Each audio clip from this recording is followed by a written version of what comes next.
बिस्मिल्लाहिर्रहमानिर्रहीम। अस्सलाम वालेकुम। आज 30 मार्च है और दिन है जुमेरात का। सुप्रीम कोर्ट ऑफ पाकिस्तान आज चौथी समाअत करने जा रही है इलेक्शन के मामले पर।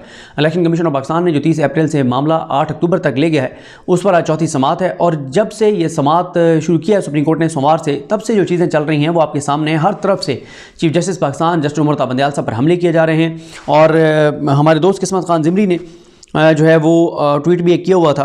उन्होंने कहा कि इलेक्शन कमीशन ने जो इलेक्शन है वो पोस्टपोन किए। सुप्रीम कोर्ट ने मामला टेकअप किया 5 रुकनी बेंच ने। उसी दिन जिस दिन ये मामला टेकअप किया, उस दिन जस्टिस मंसूर अली शाह साहब ने डिटेल रीजनिंग जारी कर दी और कंट्रोवर्सी क्रिएट कर दी 4-3 की। फिर अगले दिन हुकूमत ने जो है वो चीफ जस्टिस से के इख्तियारात जो है वो चीफ जस्टिस पाकिस्तान के इख्तियारात को कर्टेल करने के लिए जो कानून साजी कर दी, कानून साजी पर काम शुरू कर दिया और एक रेजोल्यूशन भी जो है वो सुप्रीम कोर्ट ऑफ पाकिस्तान के ख़िलाफ़ पास कर दी। और आज जो है यानी कल जो है वो 29 मार्च को जस्टिस काजी फैसल साहब ने भी अपना फ़ैसला जो है वो जारी कर दिया। इस दौरान एक दिन जस्टिस जमाल खान मदोखेल साहब रिमार्क्स देते हैं और उनके रिमार्क्स से चीज़ें वाज़ेह होती हैं कि ये 4-3 का फ़ैसला था, ये 3-2 का था, ये हमारा अंदरूनी मामला है। फिर उसके ऊपर जो हुकूमत का बयानी है वो बर्बाद हो जाता है। काफ़ी क्रिटिसिज्म होता है हुकूमत के ऊपर कि आपने करोड़ों रुपए एक दिन में लगाए और वो आपका बयानी सारा बर्बाद हो गया। फिर अगले दिन यानी कल जो जस्टिस जमाल खान मदोखेल साहब हैं वो आकर और दोबारा अपने मौक़िफ़ पुराने पे जो उनके फ़ैसले में इख्तिलाफ़ी नोट में था उस पे चले जाते हैं कि नहीं जी ये 3-2 का नहीं, ये 4-3 का फ़ैसला था। तो ये सारी चीज़ें आपको नज़र आ रहा है कि किस तरह चल रही हैं और किस तरह से चीफ जस्टिस पाकिस्तान के ख़िलाफ़ एक पूरा माहौल जो है वो बना दिया गया है। अब जो पहले बात कर लेते हैं काजी फैसल साहब क्या, कि काजी फैसल साहब ने जो ये कहा है मामला उनके सामने कुछ और था और फैसला उन्होंने कुछ और दे दिया, इसलिए जस्टिस शाहिद वहीद साहब ने उनसे इख्तिलाफ़ किया है कि मामला आपके सामने नहीं था। लेकिन जस्टिस काजी फैसल साहब और जस्टिस अमीनुद्दीन खान साहब ने यह फैसला दिया है और जस्टिस अमीनुद्दीन खान साहब जो है वो अब इस बेंच का भी हिस्सा हैं, जो 5 रुकनी बेंच है। और जस्टिस अमीनुद्दीन खान साहब वो जज हैं जब जस्टिस काजी फैसल साहब की रिव्यू जो है वो सुनी जा रही थी, नज़रसानी जो अपील थी वो सुनी जा रही थी, तो उस वक्त ये हुआ था, नज़रसानी की दरख्वास्त सुनी जा रही थी। तो उस वक्त ये हुआ था कि क्योंकि जस्टिस फैसल अरब साहब रिटायर हुए थे तो उनकी जगह ये शामिल किए गए थे जस्टिस अमीनुद्दीन खान साहब, और इन्होंने जो है वो जस्टिस काजी फैसल साहब के हक़ में जो है उस वक्त फ़ैसला दिया था। और अब जस्टिस अमीनुद्दीन खान साहब जो हैं वो इस 5 रुकनी बेंच का भी हिस्सा हैं जो कि इस वक्त ये केस सुन रहा है। तो काजी फैसल साहब ने कहा कि जब तक रूल्स नहीं बन जाते तब तक इन समातों को रोक दिया जाए और जितनी भी समातें हो रही हैं 184(3) की उनको रोक दिया जाए जब तक रूल्स इमेंट नहीं हो जाते, रूल्स नहीं बन जाते। बेंच बनाने के इख्तियारात से लेके और सो मोटो का प्रोसेस और इन सारी चीज़ों के ऊपर देखें, काजी फैसल साहब ने भी ये नहीं लिखा कि पार्लियामेंट इसके ऊपर कानून साजी करे या कर सकती है। इसका मतलब ये कि काजी फैसल साहब इस हवाले से बड़े क्लियर है कि रूल्स जो हैं वो इमेंट होने हैं। लेकिन जो काजी फैसल साहब ने कहा है कि समातें रोक दी जाएँ क्योंकि जो सो मोटो के हवाले से 5 रुकनी सुप्रीम कोर्ट ऑफ पाकिस्तान के एक बेंच का फैसला मौजूद है कि चीफ जस्टिस के पास ये इख्तियार है और बहुत सी चीज़ों पर उसमें वजाहत मौजूद है। एक तो यह है कि मुझे नहीं लगता कि इस 2-1 के फैसले की बुनियाद पर आज जो है वो समाअत रुक सकती है। एक ये भी ऑप्शन है कि अगर ऐसा ये मामला है तो चीफ जस्टिस पाकिस्तान इस पर इसके ऊपर अभी जो है वो सो मोटो लेकर और एक 5 रुकनी बेंच भी बना सकते हैं और ये बेंच भी इस मामले को टेकअप कर सकता है और इसी बेंच के सामने भी चीफ जस्टिस पाकिस्तान लगा सकते हैं। फिर एक और मामला ये है कि जो ये होता है ना कि जी 184(3) के इख्तियारात इस्तेमाल ना करें, डायरेक्ट कोई चीज़ टेकअप ना करें, बल्कि जो है वो हाई कोर्ट से चीज़ ऊपर आए। उस हवाले से भी एक डेवलपमेंट आपको बताऊं कि जो अज़हर सिद्दीकी एडवोकेट साहब हैं उन्होंने लाहौर हाई कोर्ट में 18 मार्च को एक जो है वो रिट पिटीशन दायर की जिसमें उन्होंने कहा कि इलेक्शन कमीशन ऑफ पाकिस्तान के इरादे नज़र आ रहे हैं कि ये इलेक्शन पोस्टपोन करने जा रहे हैं। तो ये सिंगल बेंच के सामने लगा। उन्होंने कहा अज़हर सिद्दीकी एडवोकेट साहब ने कि ये मामला उस डीबी को भेज दें, उस 2 रुकनी बेंच को भेज दें जो पहले इस मामले को सुन रहा है, इलेक्शन के मामले को, वो जो सिंगल बेंच का फैसला था जवाद हसन साहब का, उसको जिस बेंच ने सुना था उसके पास भेज दिया गया। उस बेंच ने 22 मार्च को अज़हर सिद्दीकी एडवोकेट साहब की जो रिट पिटीशन थी वो मुस्तरद कर दी, ये कहकर कि ये आप मफरूज़ों पे बात कर रहे हैं कि इलेक्शन कमीशन के इरादे आपको यही नज़र आ रहे हैं कि वो इलेक्शन मुलतवी करने जा रहे हैं। तो उन्होंने मुस्तरद कर दी रिट पिटीशन। उसी शाम को इलेक्शन कमीशन ने 22 को ही इलेक्शन पोस्टपोन कर दिए। तो अज़हर सिद्दीकी एडवोकेट साहब ने अब उसके ऊपर CPLA फाइल कर दी है, अब उसको चैलेंज कर दिया सुप्रीम कोर्ट ऑफ पाकिस्तान में। तो एक लम्हे के लिए हम अगर फ़र्ज़ करें कि सो मोटो के ऊपर समाअत रोक भी दी जाए तो वो सुप्रीम कोर्ट अपील टेकअप कर सकती है। और जहाँ तक नई कानून साजी का तल्लुक है, उस पर इससे पहली वीडियो में बता चुके हैं एमबी सोमरो साहब कि वो मामला आज सेनेट ऑफ पाकिस्तान में जाएगा। सेनेट ऑफ पाकिस्तान सेनेट जो है वो मामला कमेटी को भेज सकता है, और अगर नहीं भी भेजते और वो मंजूर भी कर लेते हैं जो ये कानून बनाया गया है, इसके हवाले से सुप्रीम कोर्ट के जजेस और सुप्रीम कोर्ट के बेंचेस बनाने के हवाले से सारे मामला, तो फिर जो है ये मामला सदर को भेजा जाएगा। सदर 9 दिन अपने पास रख के वापस भेज देंगे कि आप दोबारा इसको देखें। फिर ये ज्वाइंट सेशन में मामला जाएगा, ज्वाइंट सेशन इसको मंजूर करके फिर सदर को भेजता है, तो फिर सदर 9 दिन रोक सकते हैं, तो 20 दिन लग जाएंगे इसको कानून को बाकायदा बनते बनते।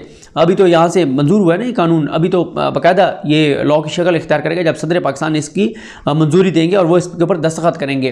तो इस सारे सिनेरियो में अभी वैसे 20 दिन है और फिर ये मामला सुप्रीम कोर्ट ऑफ पाकिस्तान के पास आना है। सुप्रीम कोर्ट ऑफ पाकिस्तान ने इसको टेकअप भी करना है। तो इस वक्त उमर अता बंदियाल साहब के ऊपर हर तरफ से जो है वो हमले हो रहे हैं, चाहे वो इदारे के अंदर से हों, चाहे वो मीडिया को जिस तरह इस्तेमाल किया जा रहा है, जैसे सोशल मीडिया को इस्तेमाल किया जा रहा है, जैसे जलसों में किया जा रहा है। पूरा एक गेम नजर आती है उमर अता बंदियाल साहब को और एजाजुल हसन साहब को, मुनीब अख्तर साहब को टारगेट करने के लिए। और बदकिस्मती से वो बड़े बड़े जजेस जिनके बारे में ये था कि बड़े जो है वो मुक़्तदर हलकों के बड़े ख़िलाफ़ हैं और ये आइन बड़े आइन के साथ खड़े हैं और इनसे ज़्यादा आइन का करीबी रिश्तेदार कोई नहीं है, इनसे ज़्यादा आइन के ऊपर सबके बारी और कुर्बान जाने वाला कोई नहीं है। आज वही जजेस टेक्निकल चीज़ों को बुनियाद बना के और ऐसी चीज़ें कर रहे हैं, इलेक्शन की बात पर नहीं आ रहे कि 90 दिन में इलेक्शन होने चाहिए और तारीख किसने देनी है, इन चीज़ों पर वो नहीं आ रहे। वाज़ेह तौर पे नज़र आ रहा है, पूरा पाकिस्तान देख रहा है और बहुत से चेहरे जो हैं वो बहरहाल बेनकाब हो रहे हैं। फिर साथ ही मैं आपको एक चीज़ और बता दूं कि पहले उस पर मैं आपको बता देता हूँ एक और चीज़ कि कल जब सुप्रीम कोर्ट में समाअत मुलतवी हुई आज तक के लिए, तो उसके बाद 3 जगहों पे बड़ी चीज़ें चलती रहीं। प्राइम मिनिस्टर ऑफिस में भी चीज़ें चलती रहीं, एक और जगह पे भी चलती रहीं, इलेक्शन कमीशन में भी कुछ चीज़ें चलती रहीं।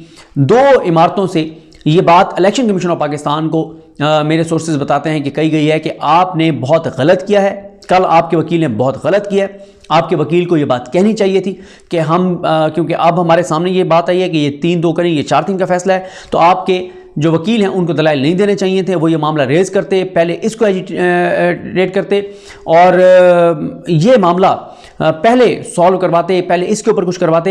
ये बड़ा गलत किया है। तो बड़ी सरजनिश मेरे ज़राए कहते हैं कि हुई है इलेक्शन कमीशन की। और आज इलेक्शन कमीशन को इस पे कहा गया कि आप देखेंगे क्या आज आप ये मामला सुप्रीम कोर्ट के सामने टेकअप कर सकते हैं और सुप्रीम कोर्ट को कह सकते हैं कि जनाब वो आप हमारे नोटिस में आए तो पहले आप ये फैसला कर दें कि ये 3-2 का फैसला था, ये 4-3 का था, उसके बाद फिर बाकी हम बात करेंगे, ताकि एक इलेक्शन कमीशन को भी सुप्रीम कोर्ट के सामने खड़ा कर दिया जाए। जिस तरह से पार्लियामेंट को सुप्रीम कोर्ट के सामने खड़ा कर दिया गया है, जलसों में सुप्रीम कोर्ट पर अटैक है, तो इलेक्शन कमीशन को भी कहा गया कि आप भी अटैक करें। अब इलेक्शन कमीशन ये बात करता है नहीं करता, यह आज वाज़ेह हो जाएगा। लेकिन मेरी इत्तला यह है कि इलेक्शन कमीशन की बहुत ज़्यादा जो है वो सरजनिश हुई है, बड़ी उनकी सरजनिश हुई है कि ये आपने क्यों जो है आपके वकील ने वहाँ पे दलाइल दिए। तो मेरे सोर्सेज ये बात बता रहे हैं, बाकी आज जो है वो वाज़ेह हो जाएगा। कुछ लोग ये भी कहते हैं कि इलेक्शन कमीशन को पता है कि ये लड़ाई किस किस की है, तो हम क्यों इसमें अपने आप को रिस्क पे डालें, तो उनके लिए भी मसाइल हो सकते हैं। तो शायद इलेक्शन कमीशन जो है ये ना करे, लेकिन कोशिश यही है कि इलेक्शन कमीशन ये काम करे।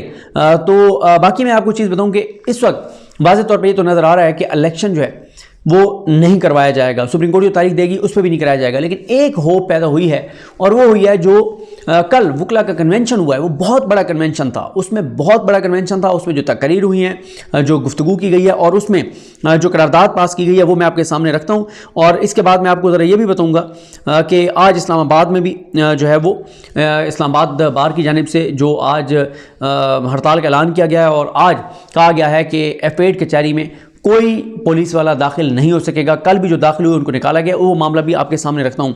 ये जो ऑल पाकिस्तान लॉयर्स कन्वेंशन में जो करारदाद पास की गई है उसमें ये कहा गया है, और इसकी इंपॉर्टेंस मैं आपको बता दूं कि अगर 5000 वकील भी 3 से 5000 वकील भी पूरे पाकिस्तान में से निकल आए बाहर और उन्होंने इस बात पर डट गए, तो फिर कोई पाकिस्तान की ताकत जो है वो ये इनको शिकस्त नहीं दे सकेगी। क्योंकि वुकला से हमारी बहुत सी आपको पता है कि इदारे और ये पुलिस ये सारे डरते हैं और वुकला से बहुत ज़्यादा खौफज़दा होते हैं। तो वकील अगर आगे होंगे 2-3 हज़ार, तो पीछे हज़ारों लाखों लोग होंगे, तो बड़ी चीज़ें जो हैं वो दबाव बहुत ज़्यादा होगा। तो अब देखते हैं बहरहाल इस वाले से क्या होता है। लेकिन वुकला ने जो कहा वो पहले ये है कि वकला हर उस शख्स के ऐसे हर इकदाम की मजम्मत करते हैं जो आइन के तहत मुकर्रर मुद्दत के अंदर इलेक्शन कराने की आइन की वाज़ेह शिकों की खिलाफवर्जी करे। नंबर 2, हम आइन के ऐसे शिकों से मुतालिक सुप्रीम कोर्ट की तशरीह की मुकम्मल हमायत करते हैं और ECP और दीगर मुतल्लिका आइनी हुकाम से मुतालबा करते हैं कि वो सुप्रीम कोर्ट के फैसले पर मुकम्मल अमल दरामद करें। नंबर 3, इलेक्शन की तारीख आइनी मुद्दत से आगे ले जाने का ECP का कोई इख्तियार हासिल नहीं।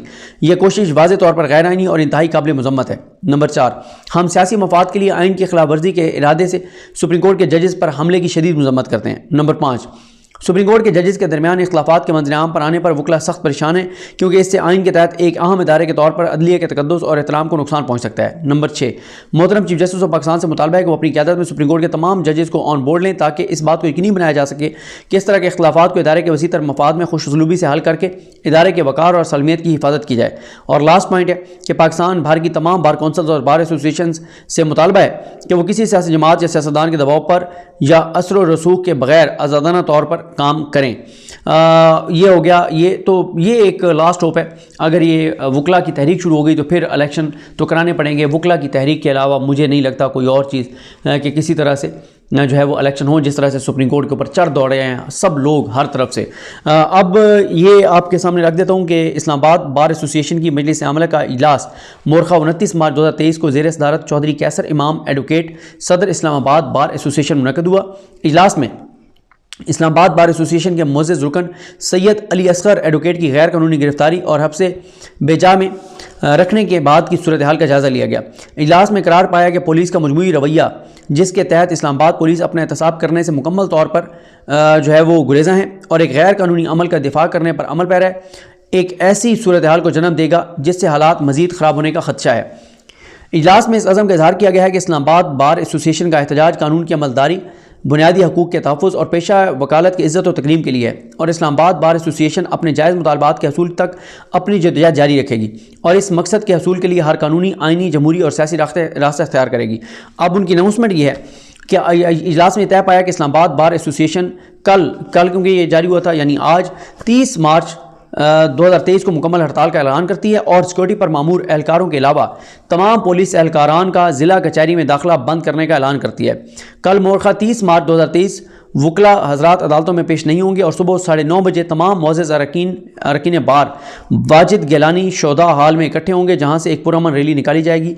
राय असद नवीद भट्टी एडवोकेट हाई कोर्ट सेक्रेटरी हैं इस्लामाबाद बार एसोसिएशन के।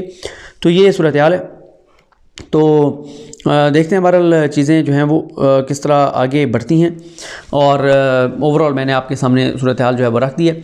आज मुझे नहीं लगता कि काजी फैसल साहब का जो फ़ैसला है वो इस समाअत पे असरअंदाज होगा और ये समाअत जारी रहेगी। तो देखते हैं बहरहाल चीज़ें किस तरह आगे बढ़ती हैं। आज आपको इस समाअत के बाद बताएँगे। मुझे अपनी दुआ में याद रखें। लेकिन हम सबका हामी नासरो। अल्लाह हाफ़िज़।